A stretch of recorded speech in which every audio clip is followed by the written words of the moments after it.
একই দেওয়ালে অবস্থান বাম বিজেপির। সাইড ফর সিপিআইএম লেখা দেওয়ালে আঁকা রয়েছে বিজেপির প্রতীক পদ্মচিহ্ন। এই ছবিকে হাতিয়ার করে সামাজিক মাধ্যমে তুলে ধরে কটাক্ষ শাসক দলের। যদিও পরে ঘটনা জানাজানি হতেই চুন দিয়ে ডিওয়াইএফআই লেখা মুছে দেওয়াল ভাগ করে নিল বিজেপি। ঘটনা পশ্চিম মেদিনীপুর জেলার দাসপুর 1 নম্বর ব্লকের দাসপুর 1 নম্বর গ্রাম পঞ্চায়েতের নিমতলা এলাকায়।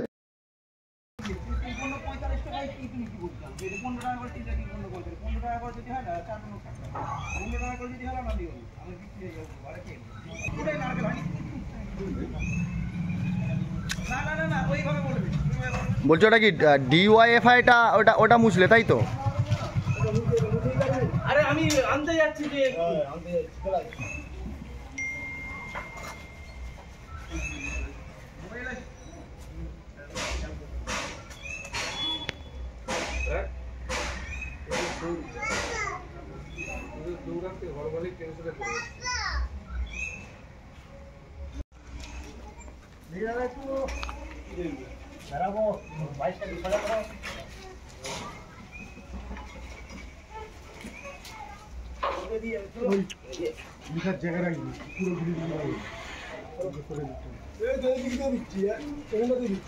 কত করে এটা আপনারা দেখুন 6টা 50 60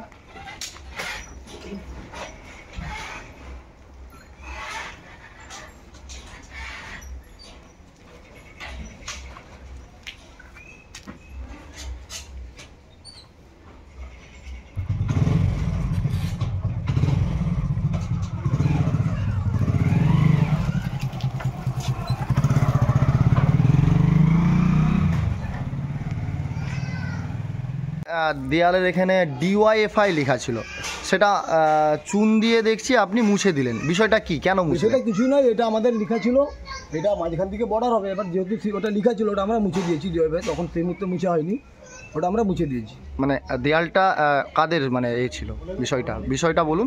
দেয়ালটা ঘর মালিক দুজনকেই দিয়েছে, সিপিএমকেও দিয়েছে বিজেপিকেও দিয়েছে। এবার সেটা সিপিএম পুরোটা হয়তো লিখেছে, সেই কারণের জন্য আমরা মিডিল থেকে আমরা করে দিচ্ছি ভাগ, দুদিকে দুটো। আপনার নাম? আমার নাম আবির মল্লিক।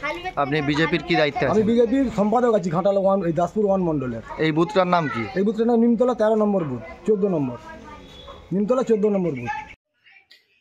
বিজেপি সিপিএমের কোলে তুলবে না সিপিএম বিজেপির কোলে তুলবে, সেটা ওদের নির্দিষ্ট রাজনৈতিক পরিচয়। আমরা যে কথা বিগত দিন থেকে বলে আসছিলাম যে তলে তলে ওরা এক, সেটা গতকাল দাসপুরে আবার নতুন করে প্রমাণ হলো। এবার সেই তথ্য সামনে আসার পর কে কার দেয়ালে আবার চুন দিয়ে লিখে দিচ্ছে বা মুছে দিচ্ছে বা কে লিখছে, এটা ওরা নিজেরা ঠিক করবে। আমরা মনে করি মমতা বন্দ্যোপাধ্যায়ের আদর্শে এবং আমাদের সেনাপতি অভিষেক বন্দ্যোপাধ্যায় নিশ্চিতভাবে আমরা দায়িত্ব কর্তব্য সহকারে মানুষকে সংগঠিত করে গণতান্ত্রিকভাবে 2024-এর লোকসভা নির্বাচনে এর উত্তর মানুষকে সঙ্গে নিয়ে আমরা দেব। ব্যাপারটা শুনেছি, তারপরে সোশ্যাল মিডিয়াতে দেখলাম। এই ঘটনার আমরা তীব্র নিন্দাই করছি, কারণ আপনারা জানেন যে আমাদের গত 7ই জানুয়ারি যে বেকার যুবকদের যে বিভিন্ন কাজের দাবি নিয়ে আমাদের একটা দেয়াল লিখন হয়েছিল এবং আমাদের সাইট ফোর করা রয়েছে। আমাদের মৌখিক সাপেক্ষে আমরা অনুমতি নিয়েছি এবং আমরা যেহেতু বামপন্থী যুব সংগঠন, আমরা বামপন্থীদের সমর্থনে দেয়ালটা লিখব, যেহেতু নির্বাচনে এখনো নিয়ম লাগু হয়নি, এরকম আমাদের একটা পরিকল্পনাও আছে এবং বরাবরই আমরা ওই দেয়ালটা আমরা লিখে এসেছি। আর আজকে আমরা দেখতে পাচ্ছি গতকাল যে তৃণমূলের দাসপুরের যে নেতৃত্ব সৌরভ বাবুরা যে কুৎসা অপপ্রচার করছে সোশ্যাল মিডিয়ায়, এর আমরা তীব্র নিন্দা জানাচ্ছি, ধিক্কার জানাচ্ছি। কারণ এইরকম নোংরা রাজনীতি করে যে বামপন্থীদের কালিমালিপ্ত করে তাদের যে আন্দোলন, বেকারদের যে সংগঠিত করা, গরিব মানুষের জন্য যে লড়াই, এটাকে তারা বন্ধ করতে পারবে না।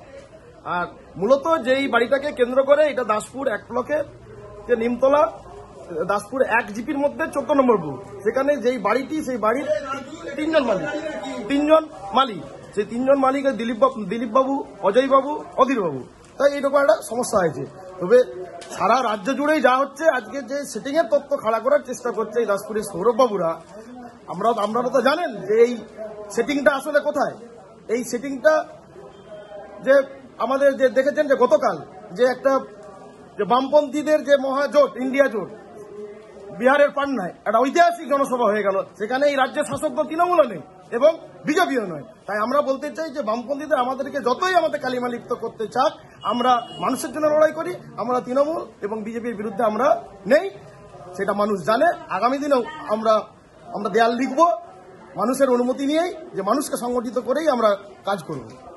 আপনার নাম? আমার নাম রাজকুমার বিশু, আপনি ডিওয়াইএফআই এর কি দায়িত্বে আছেন? দাসপুর লোকাল কমিটির সভাপতি।